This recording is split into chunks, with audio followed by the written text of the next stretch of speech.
अस्सलाम वालेकुम dear students. आज हम क्लास 10th के जो मैथ्स का क्वेश्चन नंबर 2 करेंगे। क्वेश्चन नंबर 1 में हमने इसका बेसिक कॉन्सेप्ट लिया था, जबकि आज हम इसका जो है कॉम्प्लेक्स नंबर का जो कॉन्सेप्ट है वो लेंगे। इसकी जो थोड़ी सी properties and question number 2 and 3 करेंगे। एक्सरसाइज 1.1 का क्वेश्चन नंबर 2 एंड 3 करेंगे। उससे पहले हमें जो है वो कॉम्प्लेक्स नंबर का जो डेफिनेशन है वो हम देखते हैं कि कॉम्प्लेक्स नंबर क्या है। आपने इससे पहले आयोटा का कॉन्सेप्ट लिया कि जो इमेजिनरी यूनिट होता है जिसका स्क्वायर रूट पॉसिबल नहीं होता, जो नेगेटिव नंबर होते हैं, that is imaginary unit iota. अब कॉम्प्लेक्स नंबर, उसको नेम क्या दिया गया था? Complex number. So a complex number is a number express in the form x plus iota y where x and y are real numbers. ये कोई भी real numbers हो सकते हैं, और जो आयोटा है यहाँ पर ये हमारे पास इमेजिनरी यूनिट है।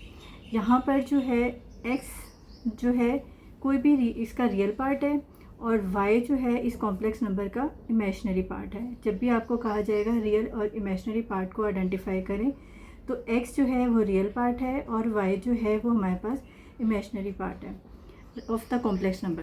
अच्छा, इसकी थोड़ी सी प्रॉपर्टीज़ हम देख लें, उसके बाद हम एक्सरसाइज के क्वेश्चन नंबर 1 पर आते हैं।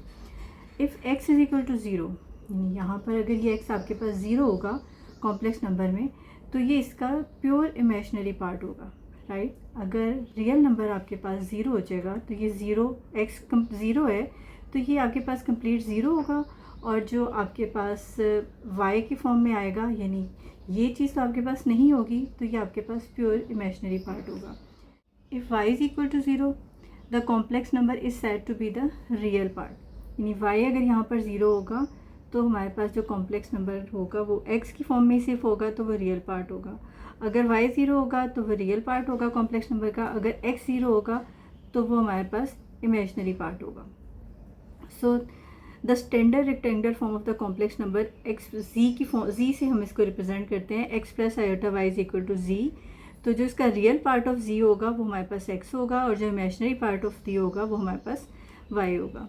तो इसको एक एग्जांपल से कर लें। जैसे ये x प्लस आयोटा y है, सो 5 माइनस 7 आयोटा, यानी x जो है यहाँ पर 5 है और y जो है यहाँ पर -7 है। So real part of z यहाँ पर क्या हो जाएगा? 5, बिकॉज x, ये आपके पास x है और ये आपके पास y है। So real part of z is 5 और imaginary part of z x and y। Its sign को भी आपने जहन में रखना है, its -7। Exercise 1.1 question number 2, write in the form of iota. Iota mean हम इसको x प्लस आयोटा y की फॉर्म में लिखेंगे। The question is, first part is 2 plus square root -4, और इसको हमने इस फॉर्म में लिखना है।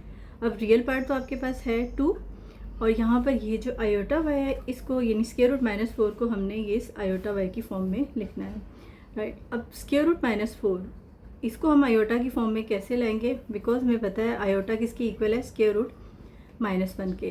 तो ये जो -4 है इसको हम -1 मल्टीप्लाई 4 की फॉर्म में कर देंगे, यानी -4 को हम लिखेंगे -1 मल्टीप्लाई 4। आफ्टर दैट हम यहाँ पर स्क्वायर रूट की प्रॉपर्टी अप्लाई करेंगे। स्क्वायर रूट की प्रॉपर्टी यानी 2 नंबर अगर स्क्वायर रूट में मल्टीप्लाई हो रहे थे तो हम उसको सेपरेट कर सकते हैं। तो स्क्वायर रूट -1 को सेपरेट किया और स्क्वायर रूट 4 को सेपरेट किया। अब ये जो स्क्वायर रूट -1 है that is iota, and square root 4 is 2। 4 का स्क्वायर रूट लेंगे तो वो 2 होगा। सो ये आपके पास आंसर होगा, फाइनल आंसर 2 प्लस आयोटा की जगह पर आपने स्क्वायर रूट -1 की जगह पे आपने आयोटा लिखा, और स्क्वायर रूट 4 की जगह पर आपके पास आ गया 2। So the final answer is 2 plus 2 iota. Exercise 1.1 part 2, 3 minus square root -7, और इसको भी आपने same x plus iota y की फॉर्म में राइट करना है, right. Real part is 3 and imaginary part square root -7। Square root -7 को अगेन हम -1 मल्टीप्लाई 7 करेंगे। -1 according to the square root property separate हो जाएगा, और स्क्वायर रूट 7 जो है वो सेपरेट हो जाएगा। अब स्क्वायर रूट -1 की जगह पर आप लिख दोगे आयोटा, बट स्क्वायर रूट 7 का स्क्वायर रूट पॉसिबल नहीं है, और इसको पॉइंट्स में लिखने की बजाय हम इसको ऐसे ही, यानी यहाँ पर ये जो y होगा इसका रियल पार्ट तो 3 होगा, जो इमेजिनरी पार्ट है ये मैंने पीछे आपके एग्जाम्पल में भी एक शो किया, तो जो इसका इमेजिनरी पार्ट होगा वो हो जाएगा -स्क्वायर रूट -7, राइट। -7 नहीं होगा बिकॉज माइनस को हमने आयोटा में कन्वर्ट कर दिया। So its answer is 3 minus square root 7 iota. Exercise 1.1 question number 2 part 3, 2/5 plus square root minus 16/5। Right, अब जो इसमें नेगेटिव वाला पार्ट है इसको भी हमने किस में लिखना है, x plus iota y। That's mean कि ये जो -16/5 वाला पार्ट है इसको हमने आयोटा y की फॉर्म में कन्वर्ट करना है।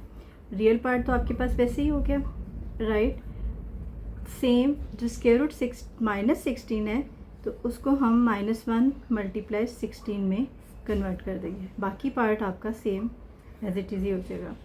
The next step is 2/5 real part of complex number, और स्क्वायर रूट -1 को आप सेपरेट करेंगे और मल्टीप्लाई स्क्वायर रूट 16 आप सेपरेट कर देंगे over 5। The next step is 2/5 plus square root 1 की जगह पर आपके पास जो है वो क्या आएगा, आयोटा। यानी आयोटा किसके इक्वल है, iota is equal square root -1।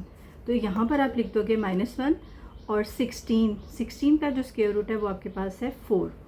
सो इसको पहले इस तरह लिख देती हूँ, square root 16/5 and into square root -1। तो आपको ज़्यादा इजी हो जाएगा इसके साथ। Okay, the next step is real part of complex number 2/5। Square root 16 is 4/5 और स्क्वायर रूट -1 अभी आपको बताया किसके इक्वल होगा, आयोटा के। So this is the real part and this is the imaginary part of the z, और ये हमने इसको x प्लस आयोटा y की फॉर्म में लिख लिया। 1.1 question number 2 part 4, square root 2 minus square root -3। Right, अब सेम आपको इसको लिखना है x plus iota form y की फॉर्म में। रियल पार्ट तो आपके पास वैसे ही आ जाएगा और जो इमेजिनरी पार्ट है उसको आपने आयोटा की फॉर्म में लिखना है। Imaginary part mean square root में अगर आपके पास नेगेटिव नंबर होगा तो उसको आपने इमेजिनरी पार्ट में कैसे कन्वर्ट करना है। So its -1 × 3। The next step is square root 2 minus, आप इसको सेपरेट कर दोगे, -1 into square root 3, right, and the next step is square root 2 minus, and this is imaginary part, imaginary unit iota, which is equal to square root -1. so यहाँ पर आप -1 substitute करोगे और square root 3 iota. That's mean real part जो है वो आपके पास 2 है और इमेजिनरी पार्ट जो है वो आपके पास है -स्क्वायर रूट 3, और आपको इसको आयोटा की फॉर्म में ही मेंशन करना था। This is your answer.